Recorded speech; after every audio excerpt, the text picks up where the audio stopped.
Fuck you, pedophile protector.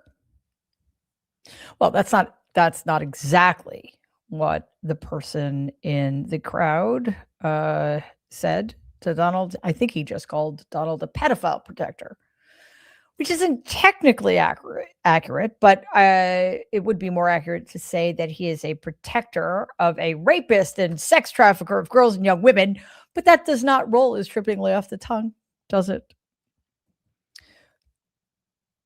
Donald, for some reason, was allowed out in public. He and I'm gonna talk about this at greater length in the show, but he was there to give a speech at the Detroit Economic Club, and he made a stop at a Ford plant, during which visit he was called a pedophile protector because Donald is now in his second term. The way he behaves is now what it means to be presidential. And because he is so presidential, his response to the heckler was to turn to him, say, fuck you, and do that. Give him the finger. Very presidential. Way to keep it together. He's really weathering all of these storms well, isn't he? Now, a bit of advice, a pro tip, if you will. If you don't want to be called a pedophile protector, again, even if that isn't technically correct, or if you don't want to be called a protector of a rapist and sex trafficker of girls and young women, release the files.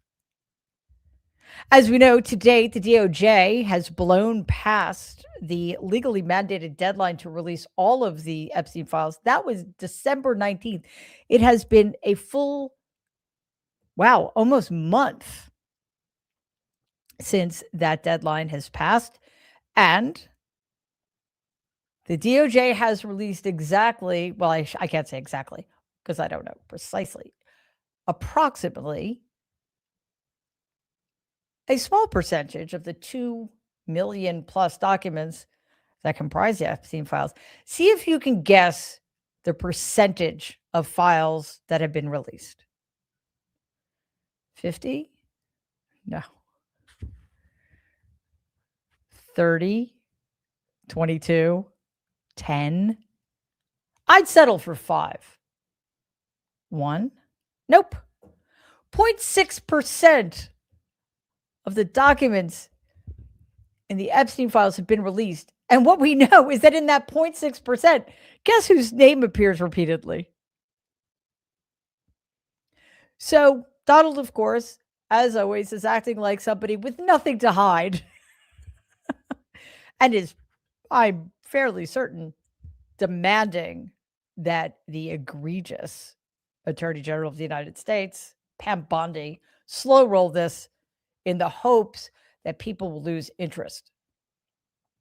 But we are not going to do that. But here's something else I've been thinking about after that man. I don't know who it was. I don't know if he was an employee of the plant. I'm not sure why he was in the crowd.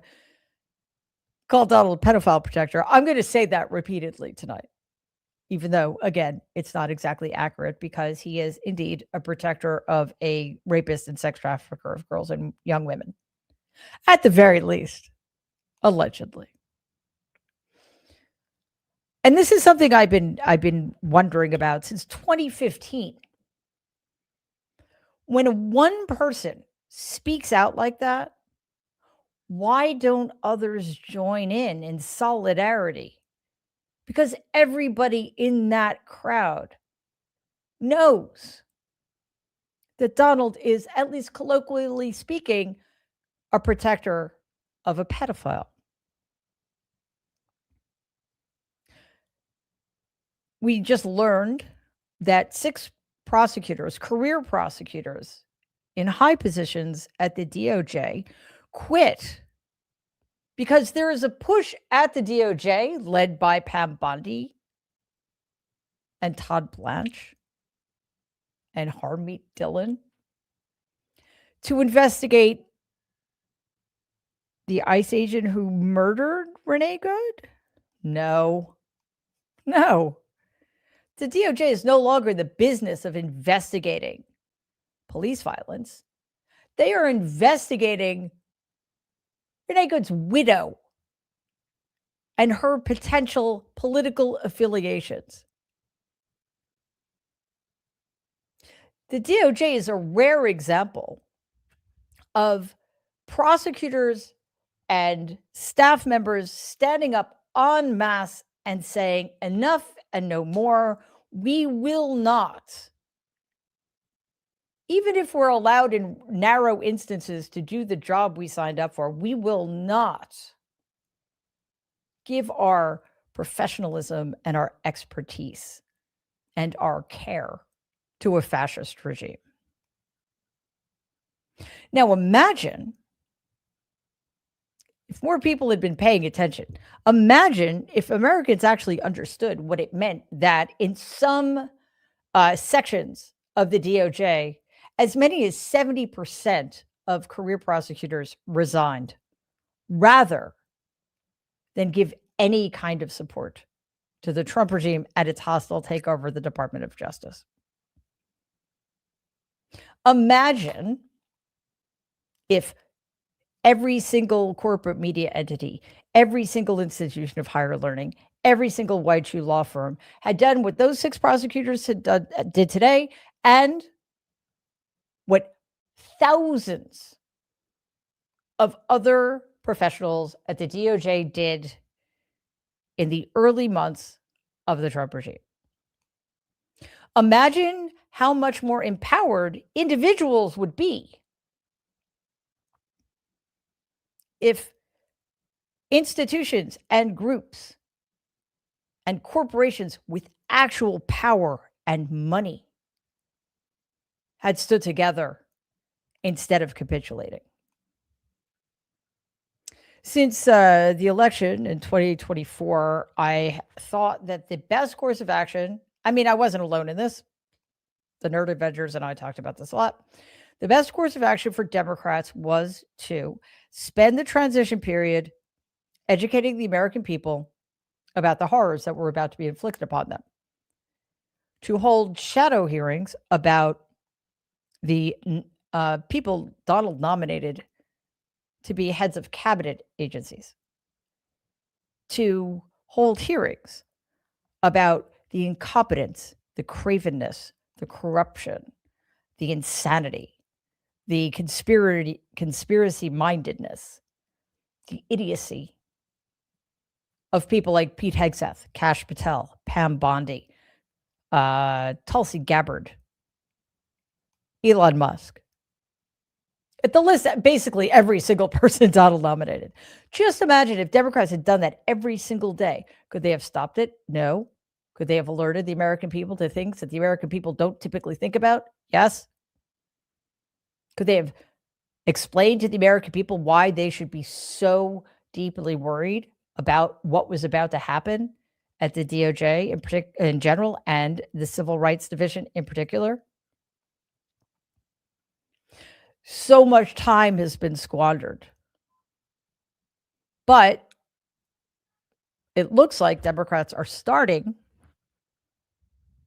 to take advantage, if you can put it that way, of the horrors that the Trump regime is unleashing, taking the murder of a nonviolent, unarmed American citizen by a federal agent in Minnesota, and the illegal kidnapping of the head of state of another country, and on and on and on, to speak out. Top House Democrats, including Pete Aguilar and Ted Lieu, were joined by combat veterans, and they basically told the American people what most of us already know: Donald Trump is the greatest threat to American democracy inside or outside of this country. That is a point that needs to be hammered on every day, just as it should have been, at least seriously, since January 6, 2021. Although I would argue long before that. Donald is the greatest threat to American democracy, not just in modern American history, but in American history. Every day, Donald Strangelove, there he is. And by the way, that's his fantasy. He's an unbalanced, unhinged, out of control, deeply unwell, immature, corrupt man who has ceded all sorts of control to people in his orbit who are carrying out the most malign plans for this country. All with his okay, and quite frankly, with his turning a blind eye to all of it. As long as he accrues more power, as long as he accrues more wealth, he could not care less what the people in his orbit do, as long as they continue to suck up to him. And I'm not kidding. That is the price of admission. If you were subordinate, you need to be completely subservient to him. If you want something for him, you have to pay him for it. He's a mass of insecurities and quid pro quos, and all of us are going to pay the price. So, please, if you are somewhere and somebody has the guts to call Donald out, join with them. Democrats in Congress, please continue to increase the number of you who speak out on a daily basis. There is so much to be alarmed by, but that also means there is so much we can use in defense of what could still be a great democracy. We have time, but we're running out of it. Let's dive in.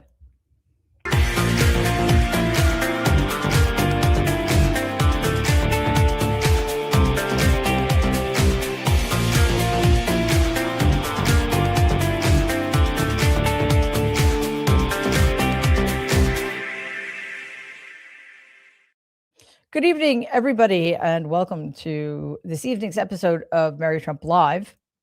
As I mentioned today, Donald traveled to Michigan and gave a speech at the Detroit Economic Club. Appearances like these are meant to serve as damage control, which means that the people in charge of Donald's schedule don't seem to be paying attention to how he's been behaving recently in very controlled environments.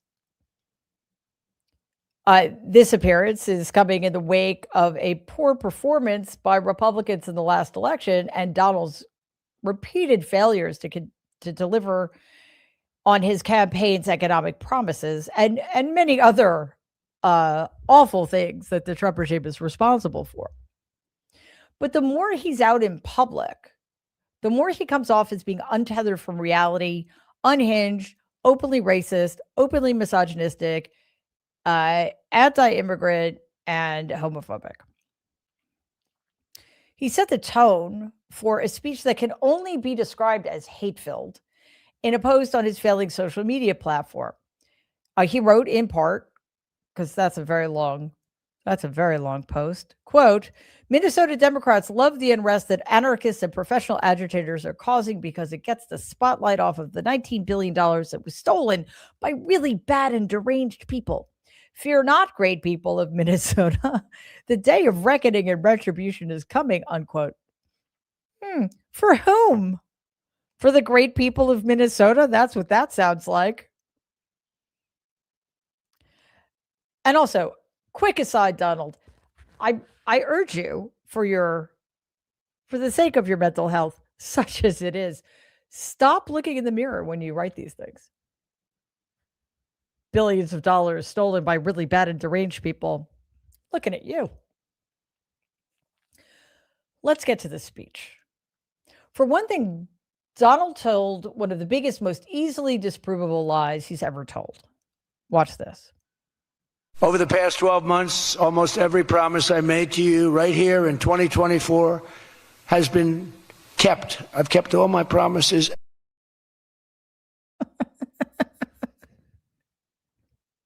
How did the audience not erupt in laughter? Like, I don't care how partisan you are. Seriously? He's kept every promise he's ever made to the American people. Yeah, except for, I don't know, all of them. Unless, wait, let me think. Did he ever promise explicitly to destroy American democracy? Because if he did, then well done. Well done. He made another empty promise after that lie and gaslit Americans who have watched daily almost as prices continue to go up in 2025. Take a look at this. Even more plans to help bring back affordability. And again, remember, that's a fake word by Democrats. Prices were too high. They caused the high price. Okay. Affordability is an actual word in the English language. And basically it means things are affordable. I don't know. Like, I don't understand the controversy. I don't understand why he keeps saying it's a fake word. He could say it's a fake issue, but that would also be absurd because, as we know, the American voter is practically obsessed with the economy as an issue that decides how they vote in elections. So to spotlight the affordability issue, in other words, which economic policies lead to higher or lower inflation and higher or lower prices so that Americans can actually determine whether or not their paychecks will stretch further or not. You know, that's an important thing politicians should be talking about. But because all of his economic policies are disastrous failures that have led to higher prices almost across the board and higher inflation, and because he is desperate to enact other economic policies like taking over the Fed and destroying its independence, which would essentially mean the end of America as we know it, he doesn't want affordability to be an issue. Just a week after his immigration policies resulted in the murder of an unarmed American citizen, Donald used even more hateful rhetoric than he'd already been using. You know, the kind he excels at, the kind that incites more violence among his base. Watch this. People, the Democrats, whether you like them or not, they stick together like glue. They have horrible policy. Thank God they have horrible policy because they're smart, they're evil, they're vicious. Evil. I have to tell you, as you're probably aware, I am, like Donald, from Queens, New York. The difference is I don't actually have a Queens accent, as you maybe. I have some generic Northeastern accent. I don't know how to define it. However, I say horrible the same way he does, and it kind of makes me wish he said it differently.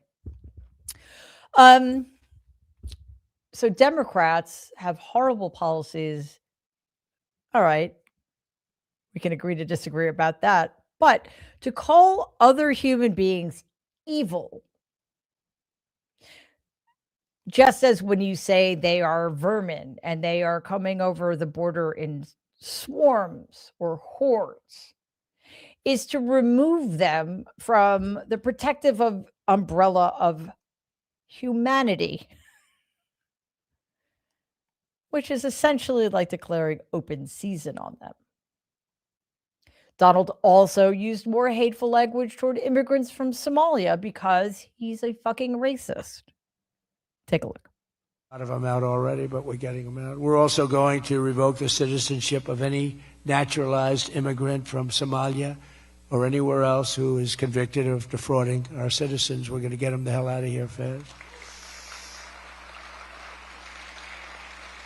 And if you come to America to rob Americans, we're throwing you in jail and we're sending you back to the place from where you came. We're throwing you right in jail. What if you were born in America to rob Americans? That's okay? So again, this is just more of the same in terms of the increasingly open racist rhetoric he engages in, which is very dangerous. We saw how that played out in Springfield, Ohio, and how it had a massive impact on Haitians there who also had temporary protected status. Donald repeated another attack, this one against Minnesota Representative Ilhan Omar, and it was, quite frankly, disgusting. Think of that Ilhan Omar. She lives in Somalia. They don't have a government. They don't have a military. They don't have police. They don't have anything. All they have is murder and robbing ships, bringing in ships, pirates. That's stopped. Same missile, ping. That's the end of them. It's amazing how that can stop corruption. Those missiles, they never miss, you know. The same one, exactly the same one. But think of it, she comes from a country with nothing, and she comes here and she tells us about our Constitution. I have a constitutional right to rip off the country. I guess she's a total scam artist. Anybody knows it. How do you let her get away with it? AOC +3. She was one of the three. They're all scammers. They're so bad for our country. I told you, stop looking in the mirror when you say these things, you scammer, you thief, you murderer. Because that, of course, is the great irony here. Who is the person bleeding us dry, robbing our treasury, murdering indiscriminately, potentially innocent people who have been denied their right to due process? That fucking guy. Donald also took time to lie about the demonstrations being held in Minneapolis and across the country in response to an ICE officer's murder of Renee Nicole Good. Watch this. And one of the reasons they're doing these fake riots, I mean, they're just terrible. I mean, you see it's so fake. Shame, shame, shame. You see the woman, that's all practice. They go practice. They go to areas, they take hotel rooms, and they all practice together. It's a whole scam. We're finding out who's funding all this stuff, too. We pretty much know. But in conclusion, as we liberate our country from this cultural scourge and the plague of corruption and fraud, we'll rediscover the natural energy and native spirit that truly makes America great again, like we're doing with Detroit and Michigan. You're resigning? That would be fantastic. Otherwise, I have nothing else to say right now. The demonstrations that Donald is pretending are fake. As he ramps up the presence, the illegal, unconstitutional presence of agencies like ICE in American cities, are building. According to I keep calling it MSNBC. It's MS now, and I don't know why. At least 4 top officials of the DOJ, it's actually 6, as I mentioned earlier, attorneys, top officials of the Civil Rights Division have resigned in protest of the handling of Renee Good's murder, which is to say the egregious mishandling, the egregious and intentional mishandling. It's been almost a week since ICE agent Jonathan Ross shot and killed Good in Minneapolis again. An unarmed woman who was trying to drive away from the agents, a wife, a daughter, a mother of 3.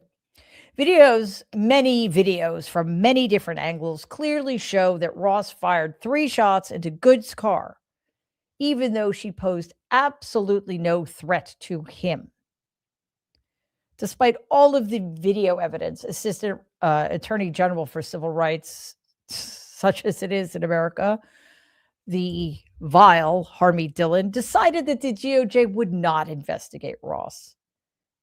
Kristen Clark, somebody who actually believes in civil rights, led the civil rights under the Biden administration, told MS Now, quote, investigating officials to determine if they broke the law, defied policy, failed to de-escalate, and resorted to deadly force without basis is one of the Civil Rights Division's most solemn duties. Prosecutors of the Civil Rights Division have for decades been the nation's leading experts in this work, unquote. Well, guess what? Not anymore. Because Donald doesn't want it that way. And the DOJ is functionally acting as his private law firm to defend him and to prosecute his perceived personal and political enemies. 6 federal prosecutors in Minneapolis and DC. Oh, sorry, this is what I was referring to earlier. My apologies. Because a lot of people are, for very good reasons, resigning. Resigned over the push, as I mentioned earlier, for a criminal investigation into Renee Good's widow. They're desperate to paint Good and her wife as domestic terrorists, hoping to link them to activist groups. Well, okay. Being linked to an activist group, last I checked, in America does not carry a death sentence. First of all, I have this very awful feeling that the fact that these are gay women is making it easier for them to push these absurd and dangerous claims. To call 2 people who did absolutely nothing wrong except exercise their First Amendment rights to object to what are obviously on their face illegal and unconstitutional incursions into American cities by a federal agency is the slipperiest of slippery slopes. All right. I don't know what today is. I actually don't know what today is. It's Tuesday. Wow. Honestly, if somebody had said, just guess what day is, I would have said Thursday. Anyway, it's Tuesday. Woo. So we're going to get to our emotional support moment because I don't know about you guys, but I need it rather desperately. Quick reminder first, though. Please visit our really cool merch shop at shop.marytrumpmedia.com. We've got all kinds of great gift ideas for the resistors in your life, and for you. And look, we have these. They're Trump regime playing cards. They're Trump regime playing cards 1.0, but a lot of the main antagonists remain. Yes, it is the mostly corrupt deck of playing cards. Donald's Goon Squad, as you can see. Now, we're going to have a Goon Squad 2.0, obviously, because there are so many new corrupt goons. Like we used to have in this deck, you'll see that some people were convicted felons, but most of them been pardoned now. So I guess we need to update that. But honestly, the cards are really cool, and check them out at shop.marytrumpmedia.com. Because in addition to the cards, we've got apparel like t-shirts and sweatshirts, tote bags, and what's the other thing? Mugs. I love mugs. See, there we go. All right, it is time first to take a breath. Whew. Cool. It's been another overwhelming day of headlines. So let's watch this very peaceful scene of snow drifting through evergreen trees situated in a serene mountain range. I have to be honest, I'm in New York, and I'm like desperate for a blizzard. Like I want some kind of cloudy, stormy, blizzardy winter day. And it keeps being sunny and not quite cold enough for snow. So I'm going to live vicariously through this wonderful video. Enjoy.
I miss that. I miss that sound too. That wind. Maybe someday. All right. Let us get to your questions, comments, etc. Ultimately, Barbara's a new member. Thank you so much and welcome. Dolores is also a new member. Thank you, Dolores. It's great to have you here. Jackie S6C gifted 5 Maritime Media membership. Thank you so much for that. That's fantastic. Mine is Cheryl. Thank you as always for gifting 1 Maritime Media membership. And of course, the 2 for her. Oh, wow. Member for 8 months. That's fantastic. Comment. So glad to be a channel member here. Thanks, Mary. Well, thank you. That's really cool. Love to hear that. In the middle of nowhere, thank you so much as always for gifting 1 Maritime Media membership. Susan, the quirky hand quilter, has been a member for 7 months, which is amazing. Comment, only thing he protects is himself. Oh, yeah. Yes, indeed. Lynette, thanks very much for that, Lynette. It's very generous of you. Comment, thank you, Mary, for being here for us. Well, thank you guys for being here for us. Truly appreciate it. Ghostly Air 59, thank you so very much for that. Comment, hi, Mary, great video on uniting against ICE today. Thank you. I just wanted to give a shout out to Philly's Sheriff Rochelle Bilal for putting ICE on notice in our city. More of this, please. Yeah, really, guys, more of this, please. Like, that should be standard operating procedure in every single American city, regardless of whether it's blue or red, because this is not going well for us. And there's no reason to think that they will show restraint anywhere if they're challenged or disrespected, which apparently now is grounds for murder in Donald Trump's America. In the middle of nowhere, wow, thank you, that's incredible. Very kind of you. Comment, once again, to be embarrassed to be an American. At 75, if in my life anyone had said, fuck you, and gave the finger, it would have been appalling. And although deserved it, it would have been unspeakable. So JC swear jar contribution, because I'm prone to fuck yous. Well, listen, I get like why we feel that, I have Donald deserves no respect. He's defiled the office of the presidency. That doesn't deserve respect anymore. So I have no problem with American citizens of any stripe calling him a pedophile, protector, telling him to go fuck it. I have no problem with that at all. But for somebody in his position to be so thin-skinned and incapable of controlling his impulses, yeah, see, defiling the office of the president on a daily basis. Karnak Magnificent, thank you as always. Comment, your uncle is the most dangerous person on the planet. Yes, I think I wrote a book about that at some point. Isn't it amazing that when I wrote it, a lot of people questioned me about that assessment? I think it's even more true now, 5 years later. Kind of terrifying. Elizabeth, thank you very much. Comment, thank you for the bad book tote that came today. Well, thank you for getting it. I love that. I love that tote bag and t-shirt. I really do. Hope you enjoy it.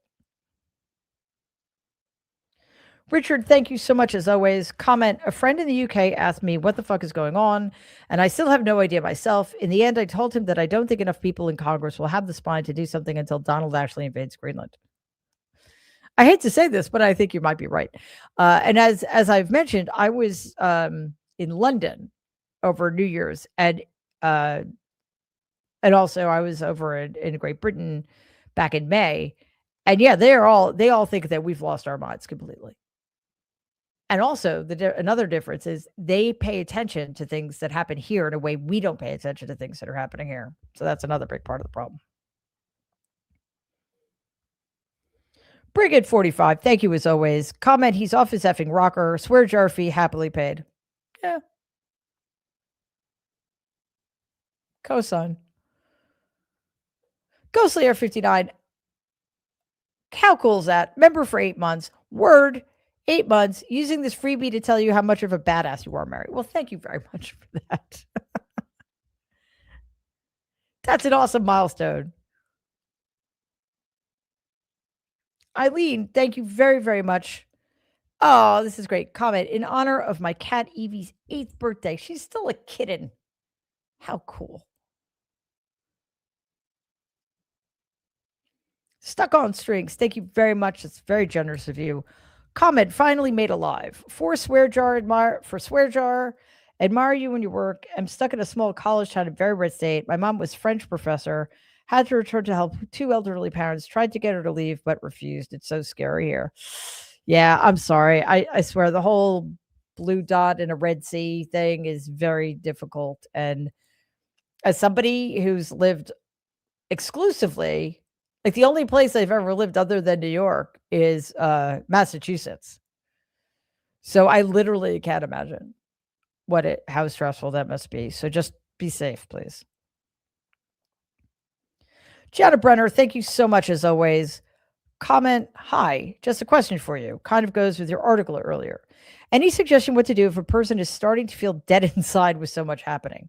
Not really apathy, and I know it sounds bad. Well, yeah. I think it's if it's what I think it is, it's called anhedonia. And it's basically the inability to experience pleasure or take pleasure in things that normally you take pleasure in.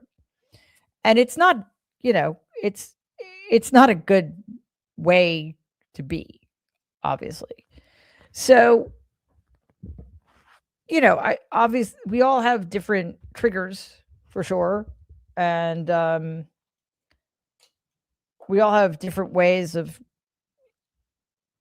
getting through things. But if you're using it as a defense mechanism, or if it's going on too long, you definitely want to look into that. But I think one thing to do, one place to start is if you need to unplug, please unplug and focus on things that actually give you joy. I know I literally feel like I need to do nothing, like just sleep for a day or something, or just sleep in and read a book all day, or something like that, and just tune everything else out. And read a great novel, and not even not watch a movie, just do something very analog. That's what I feel I really need to do. But it's different for everybody. But again, just pay attention, and if it's going on, if it continues, then that's probably a sign you want to talk to somebody and check that out. Because times are tough. Times are very tough, and there is an sense of overload that none of us has ever experienced before. Truly. Stuck on Strings is a new member. That's fantastic. Welcome. Marja is a super sticker. Thank you so very much for that. Smiling Faces 9846 has been a member for a month. Excellent. comment. Mary, thank you for all you do in these scary times. You're very welcome. And finally, Purpley One, thank you very much. That's fantastic. Treats for the kitties. Those kitties needs treats, that's for sure. All right, that does it for us. Thank you all so very much for being here. Everybody watching on YouTube, streaming, over at Twitter, over at The Good in Us, all of our new members, people who are gifting memberships, our super stickers, people giving us donations. You guys help us tremendously, truly, on a daily basis, and it is always much appreciated. Simplest way to support us, if you haven't already, please subscribe to our channel. Even if you have subscribed already, click on the bell icon and double check to see if you have signed up to get notifications. Click the bell icon and then click all. Otherwise, the YouTube algorithm that hates us will not alert you when new videos drop. And new videos drop every single day. We don't just have the lives. We have pre-recorded videos 7 days a week, 365 days a year. So another easy way to support us is watch those videos. Like them, share them, comment on them. Check out our merch. Check out our newly minted podcast, the Mary Trump podcast. It's everywhere. And if you check that out, give us a 5-star review because it helps other people find us. I would like to thank all of our phenomenal moderators who truly go above and beyond and have everybody's backs, which is so appreciated in these wild times of ours. And of course, to my most amazing team for hanging in there, even though it's only Tuesday. My goodness. All right. We will be back tomorrow at 6 p.m. Eastern. In the meantime, everybody, please stay safe and be kind. Bye.